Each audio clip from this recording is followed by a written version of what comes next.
मेरी भव बाधा हरो, राधा नागरी सोर। जातन की झाई परे, श्याम हरित दुति हो बाबा, श्याम हरित दुति हो। जय हिंद, जय भारत। नमस्कार दोस्तों, आप सभी का दीपक एजुकेशन प्रयागराज यूट्यूब चैनल पर स्वागत है। तो दोस्तों, कल की क्लास में मैं विशेष और विशेषण नामक टॉपिक को स्टार्ट किया था, जो कि आरओ एआरओ स्पेशल क्लासेस चल रही हैं। इसके अलावा यूपीपी, यूपीएसआई या अदर वनडे एग्जाम में आप किसी भी एग्जाम में बैठना चाह रहे हैं तो आपके लिए क्लास बेहद ही मोस्ट इंपॉर्टेंट है, क्योंकि आरओ एआरओ में यहाँ ये सिलेक्शन डिसाइड करेगा ये चैप्टर कि किसका सिलेक्शन होगा किसका नहीं होगा। क्योंकि इस चैप्टर से 10 प्रश्न आने वाले हैं, तो आपके लिए बेहद महत्वपूर्ण ये चैप्टर है। तो फिलहाल दोस्तों, आइए हम लोग स्टार्ट करते हैं इस क्लास को। तो पिछली क्लास में मैंने आपको बताया था विशेष विशेषण के बारे में, थोड़ा से बहुत ही व्यवहारिक तरीके से समझाने का प्रयास किया था। उम्मीद है कि वो क्लास आपको बेहद पसंद आई होगी, और ऐसे ही डायग्राम के माध्यम से, मानचित्र के माध्यम से नेक्स्ट क्लास को भी मैं, आज की क्लास को भी और नेक्स्ट की क्लास जितनी भी होने वाली हैं सबको ड्राफ्टिंग के माध्यम से आपको समझाने का प्रयास करूंगा। तो आइए देखते हैं दोस्तों, सबसे पहले पिछली क्लास का थोड़ा से 5 मिनट का समय लेंगे रिवीजन। उसके बाद फिर हम लोग नेक्स्ट क्लास यानी कि आज की क्लास की शुरुआत करेंगे। आज की क्लास में हम लोग देखेंगे विशेषण के भेद कितने होते हैं, कामता प्रसाद गुरु पृथ्वीनाथ पांडे और वासुदेव नंदन के अनुसार किस प्रकार से भेद किए गए हैं। इसके अलावा सामान्य रूप से विशेषण के कितने भेद होते हैं, और इसके अलावा जो विशेषण के भेद हैं उसको भी आज के ही क्लास से हम लोग स्टार्ट कर देंगे। यानी कि अब आपकी क्लासें बहुत ही तीव्र गति से आगे बढ़ेंगी और आपका चैप्टर भी बहुत ही तीव्र गति से अब कंप्लीट होने की कगार पर पहुंचेगा। फिलहाल आज हम लोग शुरुआत कर देंगे। तो आइए देखते हैं, सबसे पहला रिवीजन करते हैं पिछली क्लास का। तो देखिए, कल पहला शब्द मैंने आपको बताया था विशेषण। तो विशेषण किसे कहते हैं, मैंने आपको बताया था भैया कि इस पूरे धरा पर कोई व्यक्ति है या कोई वस्तु है या कोई स्थान है या कोई पशु है या कोई पक्षी है, उनका जो गुण होता है, जो दोष होता है, जो आकार होता है, जो दशा होता है, जो अवस्था होता है, जो परिमाण होता है, उन्हीं को हम लोग क्या कहते हैं, विशेषण कहते हैं। ये आपको ध्यान देना है। यानी कि एक लाइन में आप कह सकते हैं कि किसी व्यक्ति की, किसी वस्तु का, किसी पशु पक्षी का, किसी स्थान की जो विशेषता होती है, उसी विशेषता को ही हम लोग क्या कहते हैं, विशेषण कहते हैं। उदाहरण के लिए मैंने यहां पर आज लिया हूं कि जैसे यहां पर देख रहे हैं राधा सुंदर है, तो राधा की विशेषता क्या है कि राधा भैया कैसी है, सुंदर है। तो यहां पर सुंदर जो शब्द है ये क्या हो जाएगा, विशेषण हो जाएगा। अब दूसरा शब्द लिखा हुआ है विशेष्य किसे कहते हैं, तो मैंने आपको बताया था कि विशेषण जिस शब्द की विशेषता बताता है उसी को क्या कहते हैं, विशेष्य कहते हैं। तो यहां विशेषण सुंदर शब्द है, तो सुंदर शब्द विशेषता किसकी बता रहा है, राधा की बता रहा है कि राधा सुंदर है। तो राधा सुंदर है यानी कि विशेषता राधा की बताई जा रही है। तो जो यहां पर सुंदर विशेषता किसकी, राधा की बता रहे हैं, तो राधा जो शब्द है ये क्या कहलाएगा, विशेष्य कहलाएगा। ये आपको ध्यान देना है। यानी कि कोई भी व्यक्ति भी हो सकता है, वस्तु भी हो सकता है, स्थान भी हो सकता है, ये आपको ध्यान देना है। तो राधा सुंदर है, तो राधा की विशेषता सुंदर है, तो सुंदर क्या हो जाएगा, विशेषण, और राधा शब्द क्या हो जाएगा, विशेष्य। यहां पर देखिए प्रविशेषण किसे कहते हैं, इसमें मैंने आपको बताया था कि जो विशेषण की विशेषता जो शब्द विशेषण की विशेषता बताते हैं उन्हीं को प्रविशेषण कहते हैं। जैसे यहां देख रहे हैं सीता बहुत सुंदर है, तो यहां पर देखिए सीता तो क्या हो गया, विशेष शब्द हो गया। अब सीता की विशेषता क्या है, सुंदर है, तो सुंदर क्या हो जाएगा, ये सुंदर विशेषण शब्द हो जाएगा। ये आपको ध्यान देना है।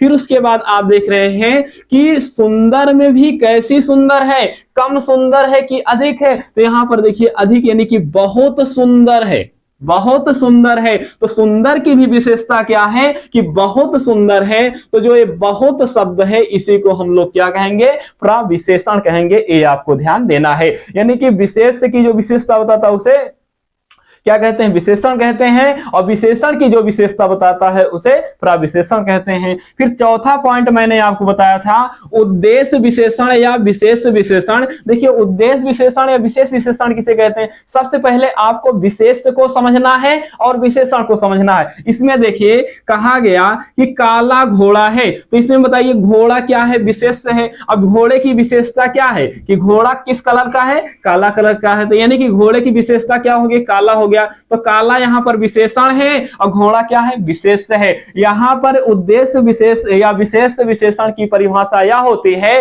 कि जब विशेषण का प्रयोग, विशेषण शब्दों का प्रयोग विशेष से पहले होता है तो उसी विशेषण को क्या कहते हैं, उद्देश्य विशेषण या विशेष विशेषण कहते हैं। तो यहाँ पर देखिए घोड़ा क्या है, विशेष है, तो घोड़ा की विशेषता क्या है, काला है, तो काला यहाँ पर क्या हो जाएगा, उद्देश्य विशेषण या विशेष विशेषण हो जाएगा। यहाँ देखिए दूसरा शब्द है विधेय विशेषण। विधेय विशेषण किसे कहते हैं, तो जब विशेषण का प्रयोग विशेष के बाद होता है तब उसी को क्या कहते हैं, विधेय विशेषण। जैसे यहाँ पर कहा गया यह रास्ता लंबा था, यानी कि यहाँ पर देखिए किसकी विशेषता बताई जा रही है, रास्ता की। रास्ता की विशेषता क्या है कि यह रास्ता लंबा है, तो लंबा जो है तो यहाँ पर देखिए लंबा क्या हो गया, विशेषण हो गया, और रास्ता क्या हो गया, विशेष हो गया। लेकिन यहाँ पर आपको ध्यान ये देना है कि विशेष के बाद विशेषण का प्रयोग हुआ है, पहले नहीं हुआ। अगर पहले हुआ होता तब तो उद्देश्य विशेषण या विशेष विशेषण हो जाता, लेकिन यहां पर विशेषण का प्रयोग विशेष के बाद हुआ है, इसलिए इस विशेषण को क्या कहा जाएगा, विधेय विशेषण कहा जाएगा। ये आपको याद रखना।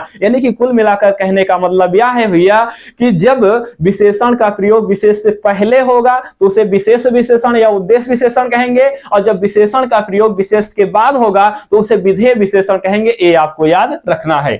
अब देखिए छठा नंबर, इसको मैं कल की क्लास में बता दिया था, पढ़ा दिया था, लेकिन टेक्निकल इशू के कारण वो क्लास वो पूरा का पूरा वीडियो रिकॉर्ड नहीं हो पाया था, तो ये आपको ध्यान देना है। व्यक्तिवाचक विशेषण कल की क्लास में पढ़ा दिया था लेकिन वो पूरा उसमें नहीं हो पाया था, तो आज इसको समझा देते हैं। तो देखिए व्यक्तिवाचक विशेषण किसे कहते हैं ये आपको समझना है, तो इसको समझ लीजिए, उसके बाद हम लोग विशेषण के भेद पर आ जाते हैं। तो समझिए, 2 मिनट का समय लगेगा।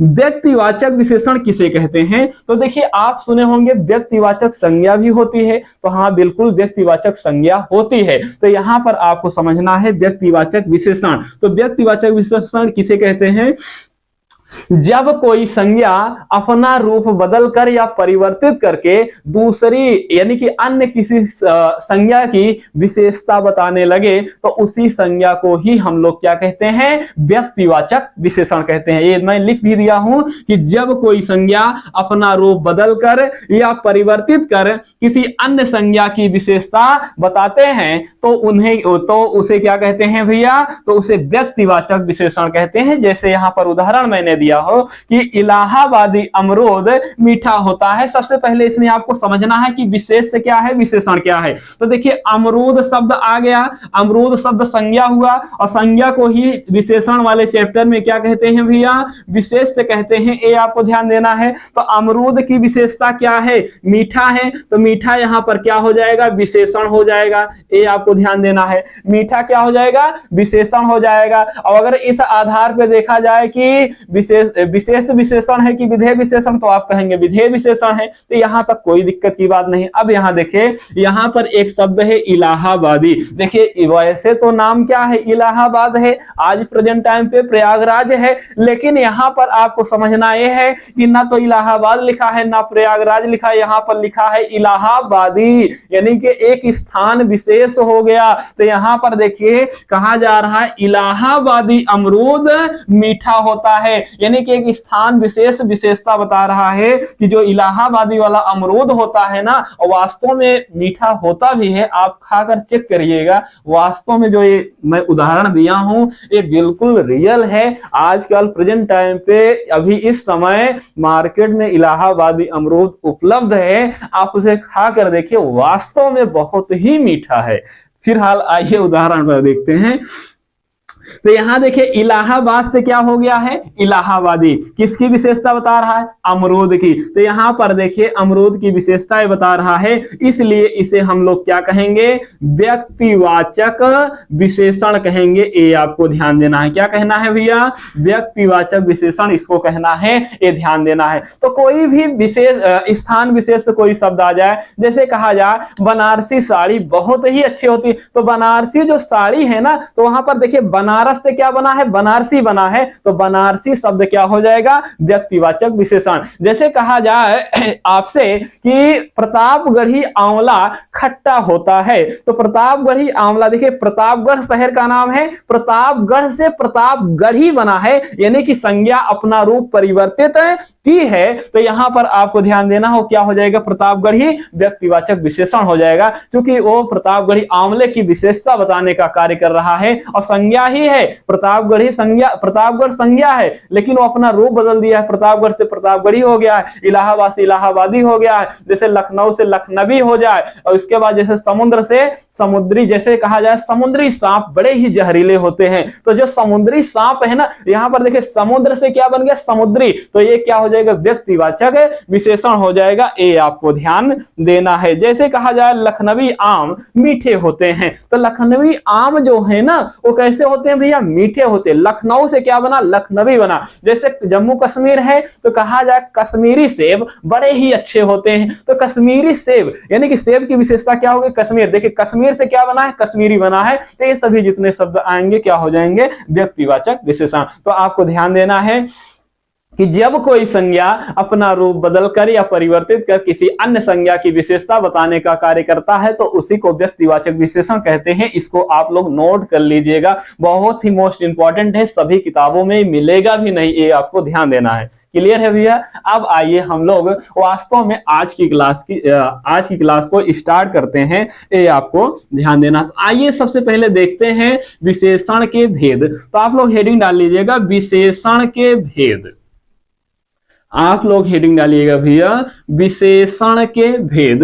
और विशेषण के भेद हेडिंग डालने के बाद दो कॉलम बना लीजिएगा, एक में लिखिएगा 3 और दूसरे में लिखिएगा 4, और 3 वाला लिख लीजिएगा वासुदेव नंदन जी के अनुसार, और 4 वाला लिख लीजिएगा पृथ्वीनाथ पांडे के अनुसार। तो देखिए यहां पर कहा गया विशेषण के भेद। तो विशेषण के भेद अगर आपसे पूछा जाए कि वासुदेव नंदन जी के अनुसार विशेषण के कितने भेद होते हैं, तो कितने होते हैं, 3 होते हैं। अगर आपसे पूछा जाए कामता प्रसाद गुरु जी के अनुसार विशेषण के कितने भेद होते हैं, तो 3 होते हैं। अगर आपसे पूछा जाए पृथ्वीनाथ पांडे के अनुसार विशेषण के कितने भेद होते हैं, तो 4 होते हैं। ये आपको याद रखना है। अब देखिए विशेषण के जो भेद हैं मुख्य रूप से कितने हैं, ये आपको याद रखना है, चूंकि ये एग्जाम में आपसे पूछेगा। तो देखिए विशेषण के भेद 3 प्रकार से प्रश्न पूछ सकता है। पहला, वासुदेव नंदन के अनुसार विशेषण के कितने भेद हैं, 3। दूसरा, कामता प्रसाद गुरु के अनुसार विशेषण के कितने भेद हैं, 3। उसके बाद पूछा जाए पृथ्वीनाथ पांडे के अनुसार विशेषण के कितने भेद हैं, 3। अगर आपसे वैसे नॉर्मल किसी का नाम ना लिया जाए, पूछा जाए विशेषण के कितने भेद हैं, तो आपको आंसर लगाना है कि विशेषण के 4 भेद होते हैं। ये आपको ध्यान देना है, और इस प्रकार से आपको ड्राफ्टिंग करना है। पहला होता है गुणवाचक विशेषण। पहला कौन सा है भैया, गुणवाचक विशेषण। तो पहला लिखिए गुणवाचक विशेषण। दूसरा लिखिएगा संख्यावाचक विशेषण, संख्यावाचक विशेषण। पहला लिखिएगा गुणवाचक विशेषण, दूसरा संख्यावाचक, तीसरा परिमाणवाचक, तीसरा लिखिएगा परिमाणवाचक विशेषण, परिमाणवाचक विशेषण, और चौथा लिखिएगा सार्वनामिक विशेषण। कौन सा भैया, सार्वनामिक विशेषण। आप लोग विशेषण शब्द को भी लिख लीजिएगा, चूंकि ये बहुत ही मोस्ट इंपॉर्टेंट है। अब आपको समझना है कि आखिर ये जो विशेषण के 4 भेद हैं, इसे आपको कैसे समझना है। ये आपको ध्यान से, अगर ध्यान पूर्वक सुनेंगे कि कैसे इसे समझना है, किस प्रकार से प्रश्न आएगा, तो सारे डाउट आपका क्लियर हो जाएंगे। तो देखिए विशेषण के कितने भेद हैं, कामता प्रसाद गुरु वासुदेव नंदन के अनुसार 3, पृथ्वीनाथ पांडे के अनुसार 4, सामान्य रूप से कितने? 4। तो 4 कौन कौन से हैं? गुणवाचक विशेषण, संख्यावाचक विशेषण, परिमाणवाचक विशेषण, सार्वनामिक विशेषण। कुछ लोग के मन में डाउट आ रहा होगा कि सर जो ये वासुदेव नंदन और कामता प्रसाद गुरु के अनुसार 3 बताए गए हैं वो कौन कौन से बताए गए हैं? तो आपको याद रखना है, गुणवाचक विशेषण, संख्यावाचक विशेषण और सार्वनामिक विशेषण बताया गया है। परिमाणवाचक विशेषण, संख्यावाचक विशेषण का ही भेद बताया गया है, ये आपको याद रखना है। आइए अब समझते हैं कि गुणवाचक विशेषण किसे कहते हैं, संख्यावाचक विशेषण किसे कहते हैं, परिमाणवाचक विशेषण किसे कहते हैं, सार्वनामिक विशेषण किसे कहते हैं। इसको समझने के लिए आपको बनाना पड़ेगा मानचित्र। क्या बनाना पड़ेगा भैया? मानचित्र बनाना पड़ेगा। वैसे हम बना नहीं पाते हैं, लेकिन थोड़ा से प्रयास करते हैं कि मानचित्र एक बन जाए, तो उससे आपको समझने में थोड़ा से आसानी हो जाती है और मुझे समझाने में भी आसानी हो जाती है। आपको समझने में भी आसानी हो जाती है और मुझे समझाने में भी आसानी हो जाती है और आपको चीजें याद भी हो जाती है। मेन चीजें है याद होना। तो जब याद हो जाती है आपको चीजें तो बहुत ही अच्छा लगता है, ये आपको ध्यान देना है, बहुत ही अच्छा लगता है। तो यहां पर देखिए ये 2 लोग हैं भैया, 2 लोग हैं। अब आपके मन में जिज्ञासा आ रही होगी कौन कौन से लोग हैं। अब यहां पर थोड़ा सा मानचित्र से आपको क्लियर हो रहा होगा। अब इनके भैया बाल लंबे लंबे हैं, कल के बाल छोटे थे लेकिन आज थोड़ा से लंबे कर देते हैं।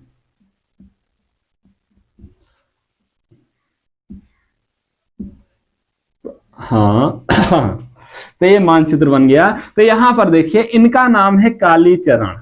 इनका नाम क्या है? कालीचरण। इनका नाम क्या है भैया? कालीचरण है। इनका नाम है काली। इनका नाम क्या है? काली। थोड़ा सा नीचे लिख देते हैं, इनका नाम क्या है? काली है। तो ये दोनों पति पत्नी हैं, एक काली है और इनका नाम क्या है? रामचरण है। एक पति है और एक कौन है? पत्नी है। नाम से स्पष्ट हो रहा होगा ना, इनका नाम काली है और इनका नाम क्या है? कालीचरण है। तो इनका नाम कालीचरण है, इनका नाम क्या है? काली है। दोनों पति पत्नी हैं। अब इनके 2 बच्चे हैं। अब देखिए उत्तर प्रदेश में अगर आप हैं तो आपको नियम तो याद ही होगा कि हम 2 और हमारे 2, हम 2 और हमारे 2। तो इनके 2 छोटे छोटे बच्चे हैं। इनके 2 छोटे छोटे क्या हैं भैया? बच्चे हैं। अब देखिए अब कालीचरण और काली में एक दिन विवाद हो जाता है। देखिए ये दोनों पति हैं, पत्नी हैं, इनके 2 बच्चे हैं छोटे छोटे। एक का नाम रख लीजिए चुन्नू था और दूसरे का नाम क्या था? मुन्नू था। एक का नाम चुन्नू था, दूसरे का नाम क्या था? मुन्नू था। ये आपको ध्यान देना, चुन्नू मुन्नू। तो यहां पर देखिए एक कालीचरण थे और दूसरे काली थी और उनके 2 बच्चे थे। एक का नाम था चुन्नू और दूसरे का नाम था मुन्नू। तो ये आपको ध्यान देना है। अब देखिए होता ये है, एक दिन कालीचरण और काली के बीच विवाद हो जाता है। और जब कालीचरण और काली के बीच विवाद हो जाता है तो काली कहती है कि तुम जो है ना, तुम जो व्यक्ति हो ना, ये तुम बहुत ही बेईमान हो। तुम क्या हो? बहुत ही बेईमान हो। तो कालीचरण गुस्से में, देखिए गुस्से में व्यक्ति उसकी अच्छाई बताने लगता है। तो कालीचरण कहते हैं काली को कि तुम ईमानदार हो, मतलब गुस्से में कह रहे हैं। अब यहां ईमानदार कहने का अर्थ बदल जाएगा, लेकिन फिर भी कालीचरण ने कहा कि तुम बहुत ईमानदार हो। फिर काली ने कहा कि तुम बेईमान तो हो, लेकिन बेईमान के साथ साथ तुम क्या हो? मोटे हो। तुम क्या हो? मोटे हो, यानी कि मोटा है। अब कालीचरण कह रहे हैं तुम तो ऐसा लग रहा है पतली लग रही हो। क्या लग रही हो? पतली लग रही हो, यानी कि पतला। या फिर उसके बाद काली ने कहा कि तुम बहुत ही बेईमान तो हो, मोटे भी हो, इसके अलावा बहुत ही अयोग्य हो। कैसे हो? अयोग्य हो। कैसे हो भैया? अयोग्य हो। तब इसने कहा अच्छा ठीक है। कालीचरण ने कहा हम तो अयोग्य हैं और तुम कैसी हो? योग्य हो। अच्छा ये बात है, मतलब एक दूसरे के विपरीत बोल रहे हैं। फिर काली ने कहा कि तुम अयोग्य तो हो, तुम अयोग्य तो हो, लेकिन बहुत दिल के बुरे हो। बड़े बहुत ही दिल के बुरे हो, यानी कि बुरा कह दिया कालीचरण को। किसने? काली। अब कालीचरण ने कहा अच्छा तुम अच्छी हो, तुम भला करती हो सबका, ऐसा तुम्हें लग रहा है क्या? तुम्हें जो ये तुम्हारे दिमाग में जो अफवाहें उड़ रहे हैं कि तुम बहुत अच्छा कार्य करती हो।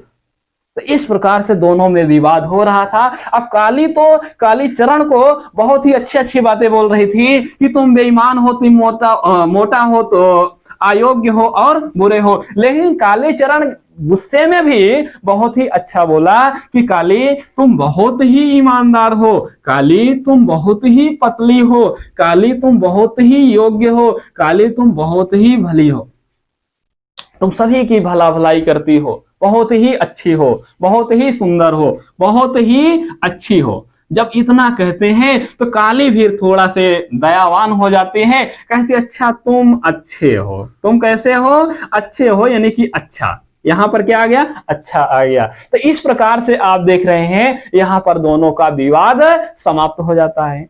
अब दोनों का विवाद जब समाप्त हो जाता है, उसके बाद विवाद कैसे समाप्त होता है? काली के भैया आ जाते हैं। कौन आ जाते हैं भैया? काली के भैया आ जाते हैं। अब जब काली के भैया आ जाते हैं तब दोनों लोगों का जो झगड़ा होता है, विवाद होता है, वो समाप्त हो जाता है। अब काली कहती हैं, अब काली के चरण कहते हैं कि ऐसा करो काली, कुछ बनाओ थोड़ा से। जब काली को बनाने के लिए कहते हैं तो काली कहती है सब कुछ तो है लेकिन आटा नहीं है। अब ऐसा करो कि वह जो पड़ोसी दिख रहा है ना, वह जो पड़ोसी दिख रहा है ना, वह जो पड़ोसी दिख रहा है उसके यहां से एक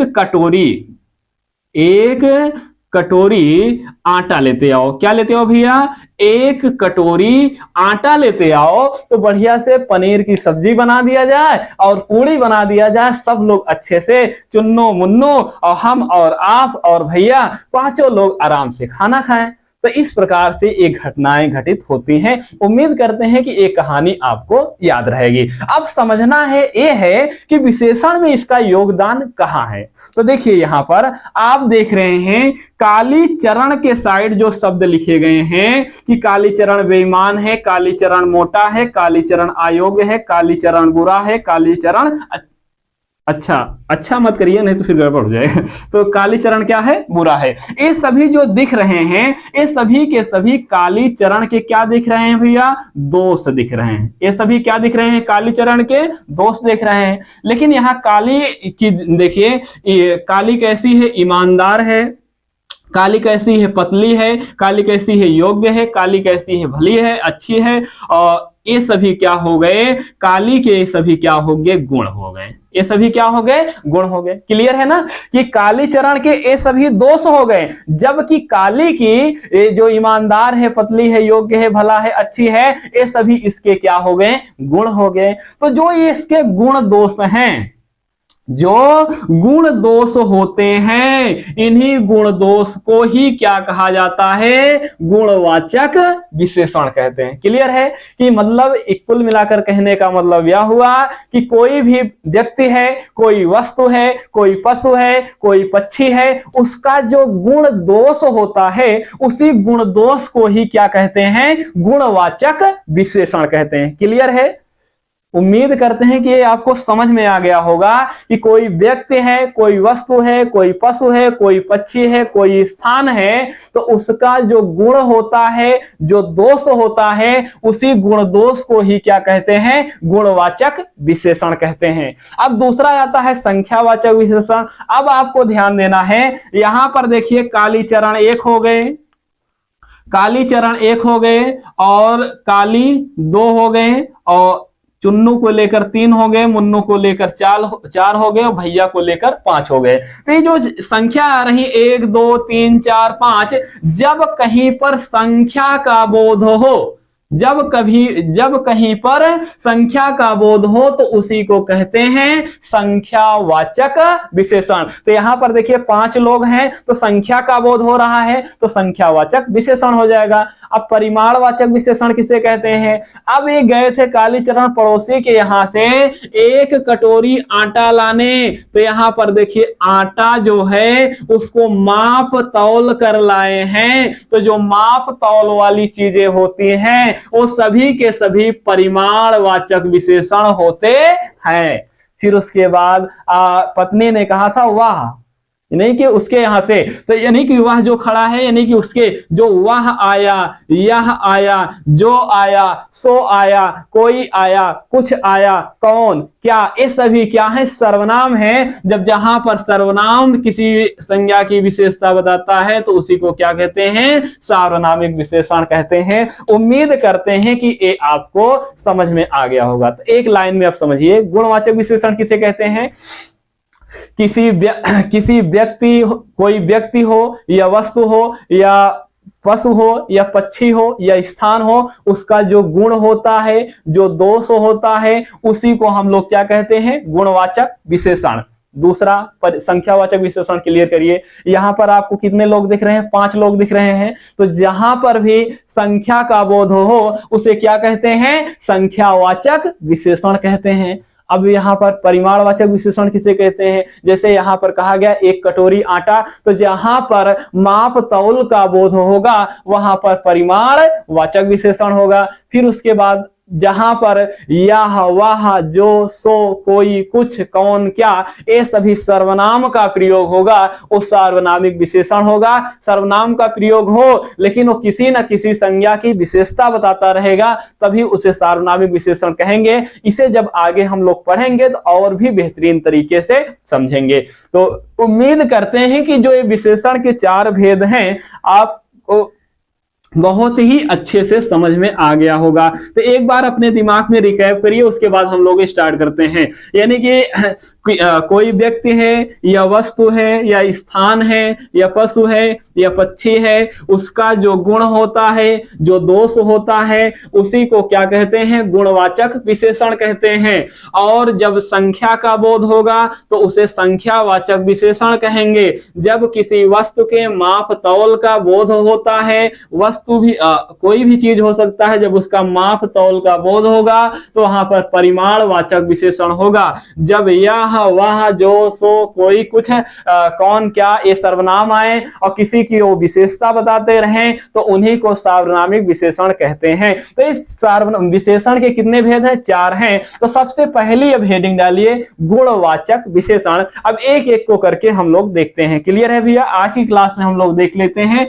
गुणवाचक विशेषण। उसके बाद कल की क्लास जो शुरू होगी उसमें संख्यावाचक, परिमाणवाचक और सार्वनामिक विशेषण सभी का हो जाएगा। और फिर उसके बाद एक क्लास और हो जाएगी कि विशेषण की कौन कौन सी अवस्थाएं हैं। फिर उसके बाद एक क्लास और हो जाएगी कि विशेषण का जन्म कैसे होता है, यानी विशेषण का निर्माण कैसे होता है। यानी कि कुल मिलाकर कहने का मतलब हुआ 1, 2, 3 आगामी 3 क्लास और होगी आपकी, और आगामी 3 क्लासों में आपका विशेषण पूरा कंप्लीट हो जाएगा और आपका 10 नंबर क्लियर हो जाएगा आरओ वालों को।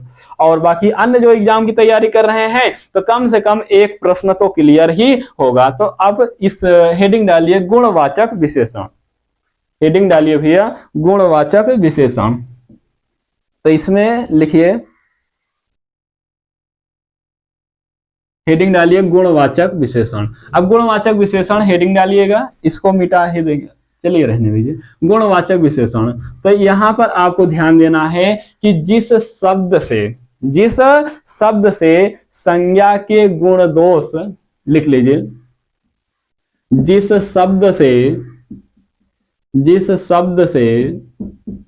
संज्ञा के, अब संज्ञा का मतलब यहां पर क्या है कि यहां पर कोई व्यक्ति भी हो सकता है या कोई वस्तु हो सकती है। कोई व्यक्ति आए, व्यक्ति का नाम आए या वस्तु का नाम आए तो उसी को क्या कहेंगे? संज्ञा कहेंगे। तो जिस शब्द से संज्ञा के गुण, दोष, रंग, रूप, गुण, दोष, रंग, रूप, आकार, दशा, अवस्था आदि का बोध हो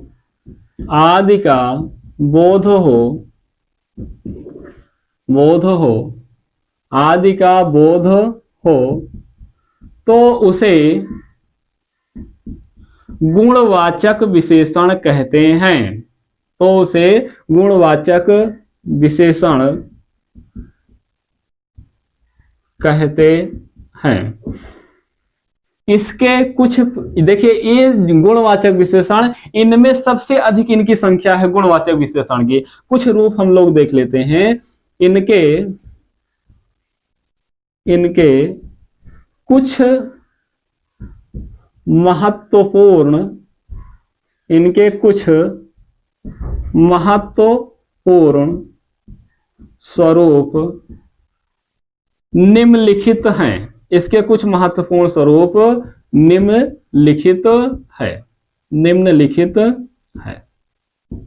इसके कुछ महत्वपूर्ण स्वरूप निम्नलिखित है। देखिए, यही आपको समझना है। गुणवाचक विशेषण किसे कहते हैं? तो जिस शब्द से संज्ञा के गुण, दोष, रंग, रूप, दशा, स्वभाव आदि का बोध हो, उसे क्या कहेंगे? गुणवाचक विशेषण कहेंगे। और इनके कुछ महत्वपूर्ण स्वरूप निम्नलिखित है। तो यही आपको समझना है। अब देखिए, ये आपको समझना है। अब देखिए, पहला हेडिंग डालिएगा इसमें। इसके कुछ महत्वपूर्ण स्वरूप हम लोग देख रहे हैं। तो देखिए, सबसे पहले गुण ही देख लीजिए। तो गुण की विशेष, गुण में आप देखेंगे तो क्या क्या हो सकता है। जैसे मान लीजिए कोई व्यक्ति अच्छा है, कोई व्यक्ति कैसा है? भला है। कोई व्यक्ति कैसा है? समझदार है। कोई व्यक्ति कैसा है? ईमानदार है। कोई व्यक्ति कैसा है? योग्य है। कोई व्यक्ति कैसा है? मेधावी है। कोई व्यक्ति कैसा है? परिश्रमी है। तो ये सभी क्या हैं? ये सभी के सभी व्यक्ति के गुण हैं। ये सभी के सभी क्या हैं? व्यक्ति के गुण हैं। अच्छा, भला, समझदार, ईमानदार, योग्य, मेधावी, ये सभी के सभी व्यक्ति के गुण हैं। तो इसे हम लोग क्या कहेंगे? ये सभी के सभी गुणवाचक विशेषण है। ये आपको ध्यान रखना है। क्लियर है? याद रहेगा। अब दूसरा देखिए, ये तो गुण हो गया। अब देखिए दोष। दोष कौन कौन से हैं? अब दोष में अगर आप देखेंगे तो दोष में हो जाएगा कि जैसे यहां पर अच्छा है तो यहां पर क्या हो जाएगा? बुरा हो जाएगा। यहां पर समझदार है तो यहां पर नासमझ हो जाएगा। क्या हो जाएगा? नासमझ हो जाएगा। यहां ईमानदार है तो यहां पर क्या हो जाएगा? बेईमान हो जाएगा। यहां पर योग्य है तो यहां पर क्या हो जाएगा? अयोग्य हो जाएगा। यहां ये हो जाएंगे। तो यानी कि बुरा हो जाएगा, बेईमान हो जाएगा, अयोग्य हो जाएगा, कपटी हो जाएगा, पापी हो जाएगा, झूठा हो जाएगा। कपटी, पापी, झूठा, ये सभी के सभी क्या है? किसी भी व्यक्ति के दोष हैं। यानी कि बुरा व्यक्ति है, बेईमान व्यक्ति है, अयोग्य व्यक्ति है, कपटी व्यक्ति है, पापी व्यक्ति है, झूठा व्यक्ति है, नीच व्यक्ति है, कृपण व्यक्ति है। ये सभी के सभी क्या हैं? व्यक्ति के क्या हैं भैया? दोष हैं। अब एक गुण हो गया, दोष हो गया। उसके बाद अगर आप देखेंगे, गुण दोष के बाद आप देखेंगे तो आता है तीसरे नंबर पे। आप देखेंगे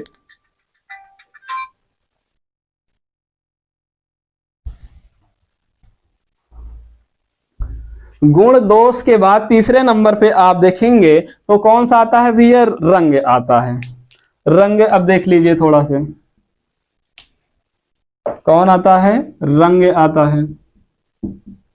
रंग में आप देखेंगे जैसे सफेद है, पीला है, नीला है, बैगनी है। जितने भी आप रंग जानते हैं वो सभी के सभी रंग में आ जाएंगे।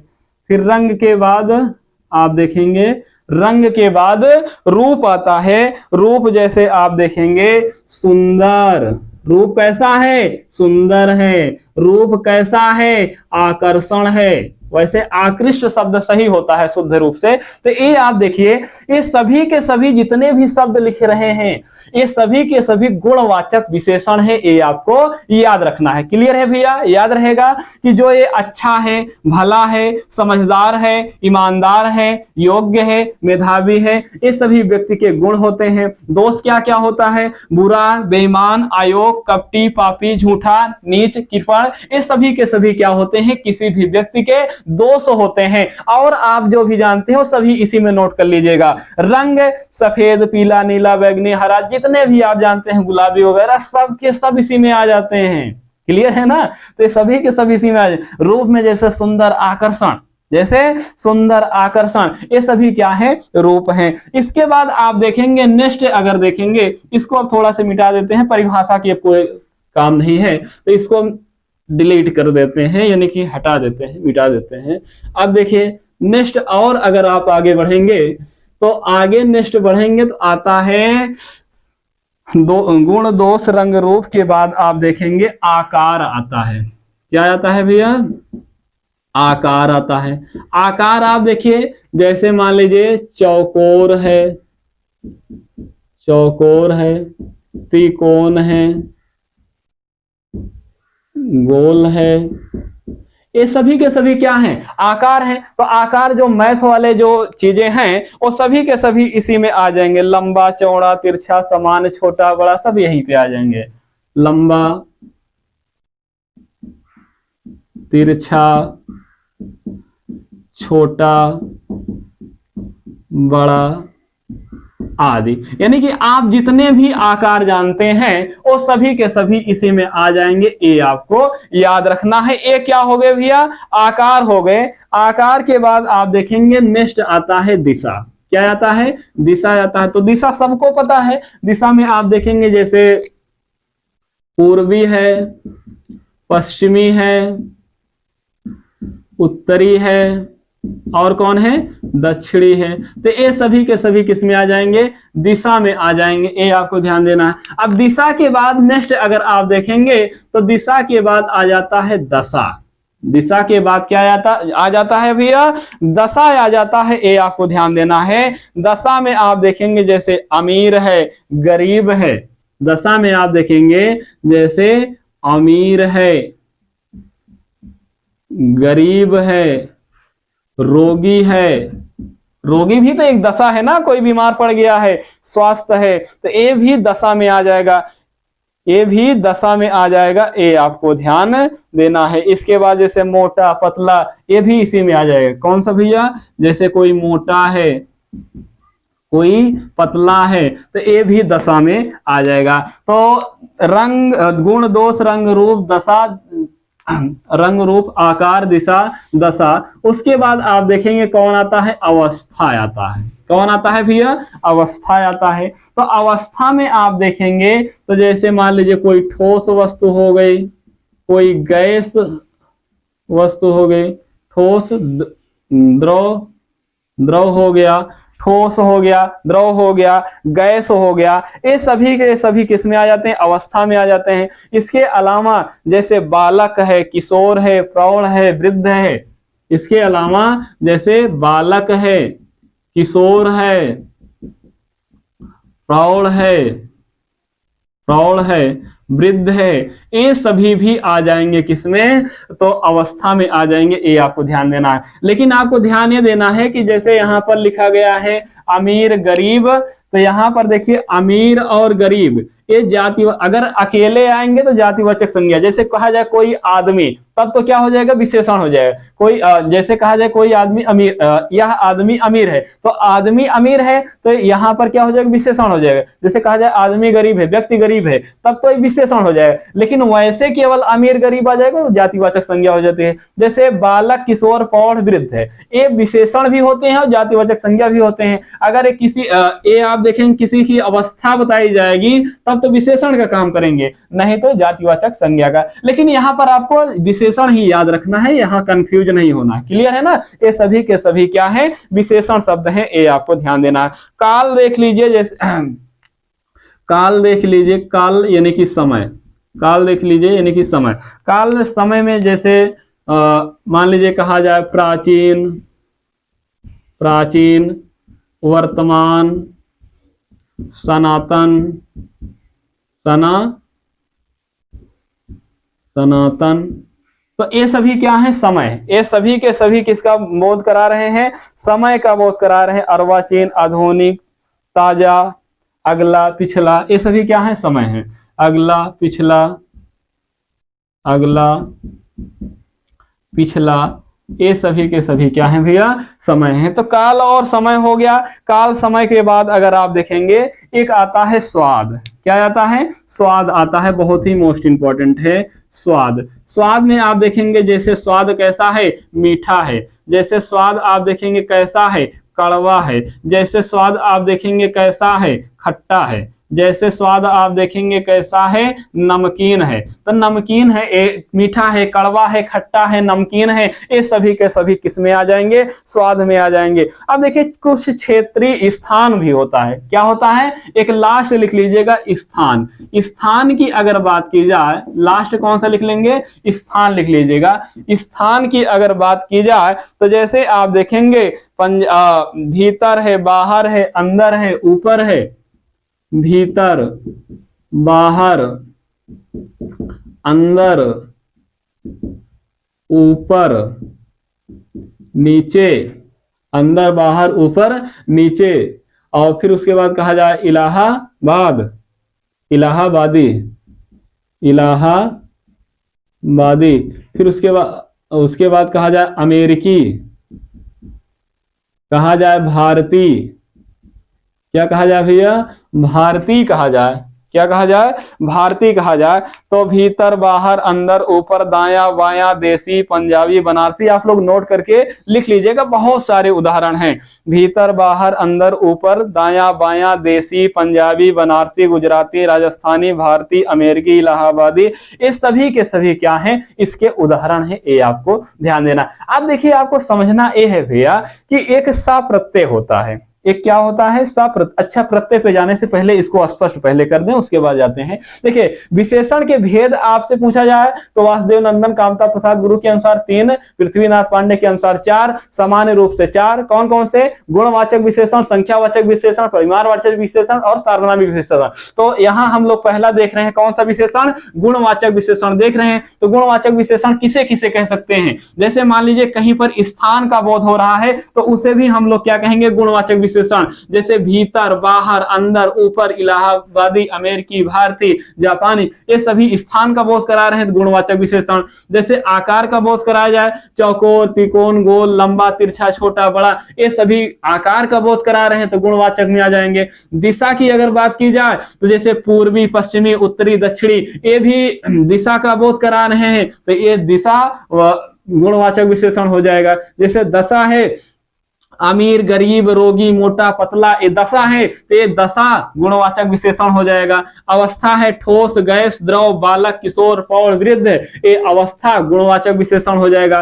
काल या समय है, प्राचीन, वर्तमान, सनातन, अगला, पिछला, आधुनिक, ये सभी, अर्वाचीन, ये सभी के सभी काल का बोध करा रहे हैं, गुणवाचक विशेषण। स्वाद में आप देखेंगे जैसे मीठा है, कड़वा है, खट्टा है, नमकीन है, ये सभी के सभी गुणवाचक विशेषण। जैसे कहा जाए गुण कौन कौन से हैं, जैसे अच्छा, भला, समझदार, ईमानदार, योग्य, मेधावी, परिश्रमी, ये सभी के सभी गुण हैं। दोष की बात की जाए, बुरा, बेईमान, अयोग्य, कपटी, पापी, झूठा, कृपण, नीच, ये सभी के सभी गुणवाचक विशेषण हो जाएंगे। रंग की बात की जाए, सफेद, नीला, पीला, बैगनी, लाल, पीला, जो भी जानते हैं सब इसमें आ जाएंगे। रूप में आप देखेंगे सुंदर, आकर्षण, ये सभी के सभी गुणवाचक विशेषण के उदाहरण हैं, ये आपको ध्यान देना है। जैसे एक दो एग्जाम्पल थोड़ा से समझिए कि ये तो आप नोट कर लेना है और नोट करने के बाद एक दो उदाहरण थोड़ा से देख लीजिए, आप एकदम बिल्कुल समझ जाइए। उसके बाद इस क्लास को समाप्त करेंगे। फिर नेक्स्ट क्लास में आपको देखना है संख्यावाचक विशेषण,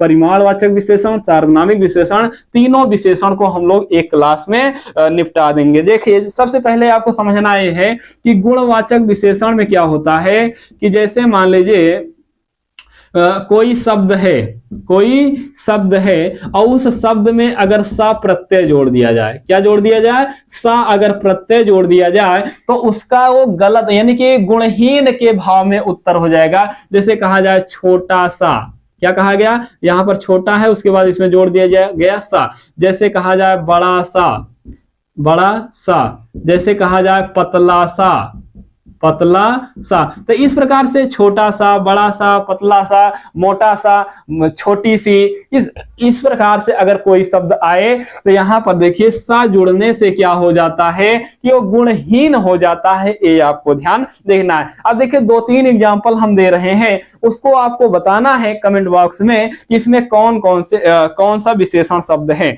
जैसे मान लीजिए पहला है बगीचे में सुंदर फूल हैं। एक उदाहरण देखिए, एग्जाम में आए हुए हैं, बगीचे में सुंदर फूल, बगीचे में सुंदर फूल है। एक तो एग्जाम्पल हो गया पहला। आप लोग जल्दी से कमेंट करिए। दूसरा देखिए, दूसरा अगर आपसे पूछा जाए, दूसरा एक एग्जाम्पल है मोटा आदमी आ रहा है। मोटा आदमी आ रहा है। एक एग्जाम्पल और देखेंगे हम लोग, छोटी सी ट्रेन खड़ी है। छोटी सी ट्रेन खड़ी है। छोटी सी ट्रेन खड़ी है। यहां पर आप बताइए कौन कौन से विशेषण शब्द हैं और कौन कौन से विशेष है। देखिए समझिए थोड़ा से। जैसे पहला है बगीचे में सुंदर फूल है, तो बगीचे में सुंदर फूल है। फूल कैसा है? सुंदर है। फूल कैसा है? सुंदर। तो यहां पर सुंदर क्या हो जाएगा? विशेषण शब्द हो जाएगा। अब देखिए ऐसे आएगा, जो अभी पूरा लिखाए हैं ऐसे ही आएगा। जैसे यहां पर लिखा गया है मोटा आदमी आ रहा है। मोटा आदमी आ रहा है, तो आदमी की विशेषता क्या है? मोटा है। तो आदमी क्या हो जाएगा? विशेष हो जाएगा। मोटा क्या हो जाएगा? विशेषण हो जाएगा। जैसे छोटी सी ट्रेन आ रही है, छोटी सी ट्रेन खड़ी है। छोटी सी ट्रेन खड़ी है, तो यहाँ पर ट्रेन की विशेषता क्या है? छोटी सी। मतलब यहाँ पर देखिए गुणहीन हो जाता है। जैसे कहा जाए किसी को पतला सा हो तुम और चल रहे हो युद्ध लड़ने, तो इस प्रकार से उसके थोड़ा से ऐसा लग रहा है जैसे हीन भावना से आप बोल रहे हैं, थोड़ा से उसका गुणहीनता का भाव जागृत होता है। तो जहां पर सा सी लग जाता है, जैसे छोटा सा, छोटी सी, बड़ा सा, बड़ी सी, पतला सा, मोटा सा, मोटी सी, तो इस प्रकार से अगर सी लग जाता है तो थोड़ा से गुणहीन हो जाता है। ये भी आपको याद रखना है। तो प्यारे साथियों, ये हो गया आपका पहला गुणवाचक विशेषण। एक भेद हम लोग कंप्लीट कर चुके हैं। अब दूसरा हम लोग देखेंगे संख्यावाचक विशेषण, और तीसरा हम लोग देखेंगे परिमाणवाचक विशेषण, और चौथा हम लोग देखेंगे सार्वनामिक विशेषण। लेकिन इन तीनों विशेषण के जो भेद हैं, इनको हम लोग नेक्स्ट क्लास में देखेंगे। तो एक क्लास आपको कैसे लगी कमेंट बॉक्स में कमेंट जरूर लिखा करें। आज के लिए इतना ही। थैंक यू, धन्यवाद, शुक्रिया।